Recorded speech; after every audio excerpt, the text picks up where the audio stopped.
Hello and welcome to another episode of A Brief History. Today's episode, Earthbound. Ready, set, go. Tokyo, Japan, 1980-something. A Japanese copywriter, actor, and all-around multifaceted and well-known guy named Shigesato Itoi visits the headquarters of Nintendo on business. While here, he takes the opportunity to pitch an idea for a game he had been kicking around to Shigeru Miyamoto. Itoi's idea was to create an RPG in the vein of Final Fantasy or Dragon Quest, but to set it in modern-day times with all of the main characters being children. He felt that this would be an interesting setting that would force the developers to get creative, as magic, guns, and swords wouldn't exactly mix well with suburban children. Because of his background in advertising, Itoi came up with a lot of concepts for the game's design, but had very little real or tangible game created for the pitch. And while Miyamoto liked Itoi's ideas, he was unsure whether or not Itoi could pull them off due to his inexperience with game development. Miyamoto also wasn't super keen to follow the trend of game companies working with popular celebrities to mediocre results. Think Takeshi's Challenge. Out of this house! Out of this house!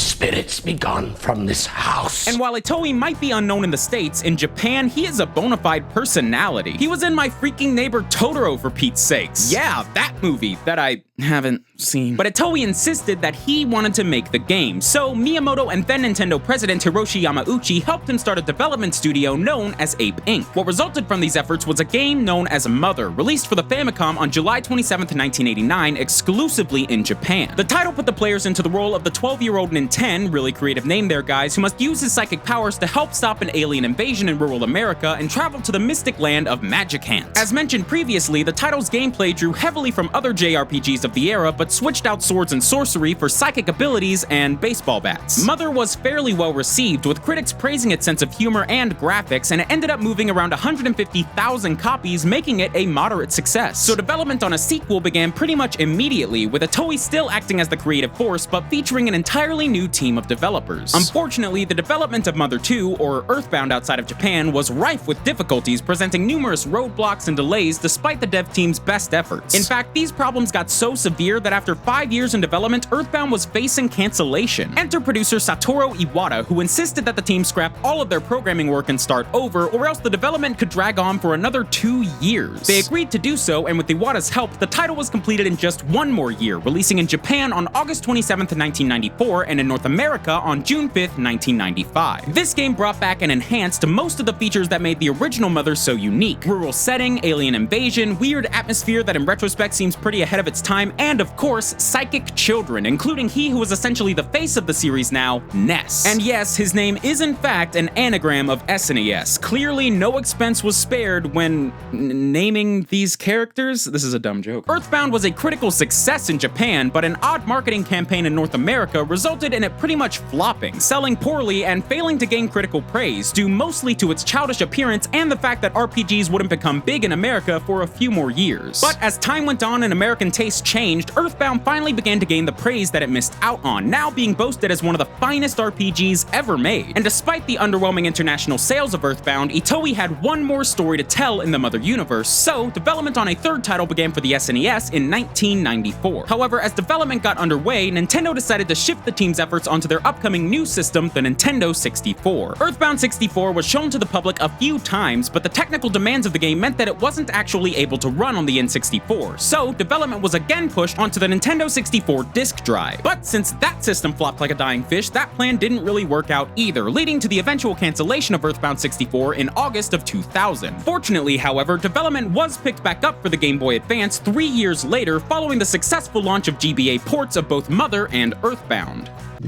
Oh, poop! The microphone stand broke. Ah! Oh no! And thus, Mother 3 was released on April 20th, 2006 in Japan, and once again boasted all the signature marks of a Mother game. Weirdly silly yet occasionally dark story, unique RPG battle mechanics, and of course a main character named after the game's system of origin, Lucas. Really? Lucas. Really? Why not Advan for Game Boy Advance or something? Unless George Lucas is making this poetry rhyme, I don't see how this connects. Star Wars like poetry.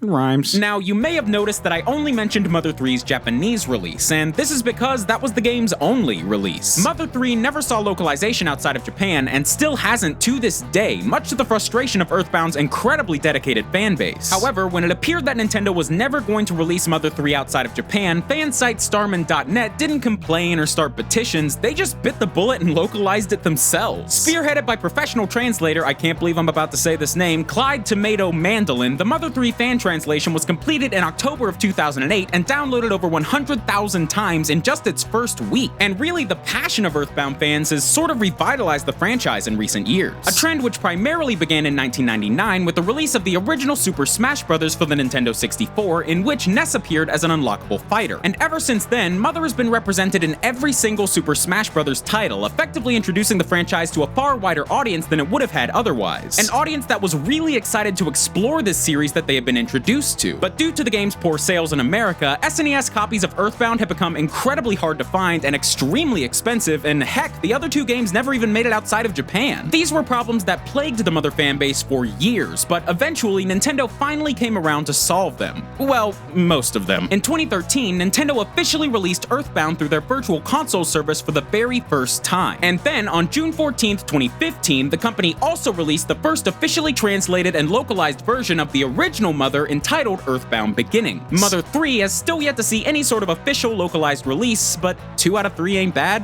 I guess. And while Itoi has said that he is finished with the franchise, several fans have gotten together to develop a fan game sequel known simply as Mother 4. In fact, countless games have taken inspiration from the Mother series, ranging from Costume Quest to South Park The Stick of Truth and everything in between. Most notably, the Mother series is counted amongst the main influences of indie developer Toby Fox. Fox developed several hacks for Earthbound while he was in high school, the most notable being his Earthbound Halloween hack. Fox then took his experiences with these hacks, along with influence from Earthbound's atmosphere and narrative, to create the wholly original Undertale, released on September 15th, 2015, after a successful Kickstarter campaign in 2013. Like the Mother franchise, Undertale borrows many elements from traditional JRPGs, such as overworld exploration, random encounters, and turn-based battles. But it also incorporates new ideas into its systems, pulling quite a bit from bullet hell shooters of all things. And it was this blending of game mechanics mixed with the game's unique and fleshed out characters, meta tendencies, and a very well implemented moral choice system that made what was essentially an extension of a few Earthbound fan games into arguably the most original and critically acclaimed video game of the last few years, indie or otherwise, even going on to inspire fan games of its own. Now, if you watch GT Live, you may remember that time that Matt, Steph, and I all played Game Theory the game, and this happened. Is that an Undertale thing?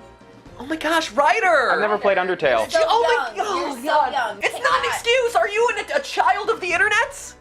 Yes, you are! Life is Strange is one of your favorite. Well, I am happy to say that this issue has since been rectified, and yeah, I liked Undertale a lot. Not sure if it was get yelled at by your boss on a live stream good, but you know, whatever, I liked it. You haven't played Undertale! The Mother series is pretty much the definition of a cult classic franchise. It was never much of a high seller, but its unprecedented approach to both its genre and the medium of video gaming in general has earned it one of the most dedicated fan bases in video game history. And while it is sad that we may never get to see an officially released international version of Mother 3, there will always be games like Citizen of Earth, Stick of Truth, and yes, Undertale there to make up for it. Playing with expectations, trying new things, and providing gamers with experiences that feel both new and familiar at the same time. So while the classic Mother series may be over for good, it is the dedicated fan community whose passion and creativity will keep the franchise's spirit alive and well for years and years to come. Thanks for watching, guys. DFTBA. Hey guys, thank you so much for watching my Earthbound video. I hope you liked it, and if you'd like to learn more about some Super Nintendo era RPGs, you can check out the episode I did about Chrono Trigger a little while back. I hosted the episode with MatPat and kinda accidentally, but maybe not really, left all the difficult to pronounce Japanese names in his half of the script. Oops. Maybe that's why he yelled at me during the live stream, for payback. Anyway, you can check out our episode about Chrono Trigger right here, and until next time, I'll say it again, guys. Thanks for watching, and DFTBA.